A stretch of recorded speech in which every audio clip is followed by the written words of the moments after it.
ಗೋಕಾಕ್ ಚಳುವಳಿ ಕನ್ನಡ ಭಾಷೆಗೆ ಸಂಬಂಧಿಸಿದ ಒಂದು ಚಳುವಳಿಯಾಗಿದೆ. ಕರ್ನಾಟಕದಲ್ಲಿ ಕನ್ನಡವನ್ನು ಮುಖ್ಯ ಭಾಷೆಯಾಗಿ ಪರಿಗಣಿಸಬೇಕು ಎಂಬ ಬೇಡಿಕೆಗಳನ್ನು ಒಳಗೊಂಡಿದ್ದ ವರದಿಯನ್ನು ಸಿದ್ಧಪಡಿಸಿದವರು ಜ್ಞಾನಪೀಠ ವಿಜೇತರಾದ ವಿ.ಕೃ. ಗೋಕಾಕ್ರವರು. ಆ ಕಾರಣಕ್ಕಾಗಿಯೇ ಈ ಚಳುವಳಿಗೆ ಗೋಕಾಕ್ ಚಳುವಳಿ ಎಂಬ ಹೆಸರು ಬಂತು. ಗೋಕಾಕ್ರವರು ವರದಿಯನ್ನು ಸಿದ್ಧಪಡಿಸಿದ ನಂತರ ಇದನ್ನು ಸರ್ಕಾರಕ್ಕೆ ಸಲ್ಲಿಸಿದರು. ಆದರೆ ಸರ್ಕಾರದಿಂದ ಯಾವುದೇ ರೀತಿಯ ಅಧಿಸೂಚನೆ ಹೊರಡಿಸಲಿಲ್ಲ. ಆವಾಗ ಕನ್ನಡ ಚಳುವಳಿ ನಾಯಕರಾದ ಜಿ. ನಾರಾಯಣಕುಮಾರ್ ಅವರು ಕಬ್ಬನ್ ಪಾರ್ಕಿಂದ ವಿಧಾನಸೌಧ ತನಕ ಮೆರವಣಿಗೆ ಮೂಲಕ ಈ ಚಳುವಳಿಯನ್ನು ಪ್ರಾರಂಭ ಮಾಡಿದರು. ನಂತರ ಕನ್ನಡದ ಕವಿಗಳು ಡಾಕ್ಟರ್ ರಾಜ್ಕುಮಾರ್ ಅವರಿಗೆ ನೀವು ಈ ಚಳುವಳಿಯ ನಾಯಕರಾಗಬೇಕು ಎಂದಾಗ ಅವರು ತುಂಬ ಹೃದಯದಿಂದ ಒಪ್ಪಿಕೊಂಡು ತಮ್ಮ ಚಿತ್ರದ ಶೂಟಿಂಗ್ಗಳೆಲ್ಲ ಸ್ವಲ್ಪ ದಿನದ ಮಟ್ಟಿಗೆ ನಿಲ್ಲಿಸಿದರು.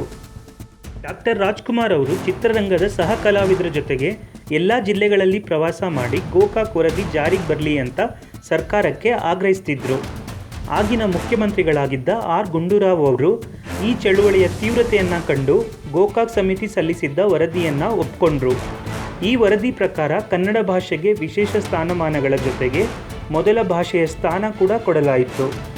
ಈ ಮಹಾನ್ ವ್ಯಕ್ತಿಗಳು ಇಂದು ನಮ್ಮ ಜೊತೆಯಲ್ಲಿ ಇಲ್ಲ, ಆದರೆ ಅವರ ಕನ್ನಡ ಪ್ರೇಮಕ್ಕಾಗಿ ಅವರನ್ನು ನಾವು ಯಾವಾಗಲೂ ನೆನೆಸ್ಕೋಬೇಕು. ಈ ವಿಡಿಯೋ ಇಷ್ಟ ಆಗಿದ್ದರೆ ಈ ಚಾನಲನ್ನು ಸಬ್ಸ್ಕ್ರೈಬ್ ಮಾಡಿ. ಧನ್ಯವಾದಗಳು.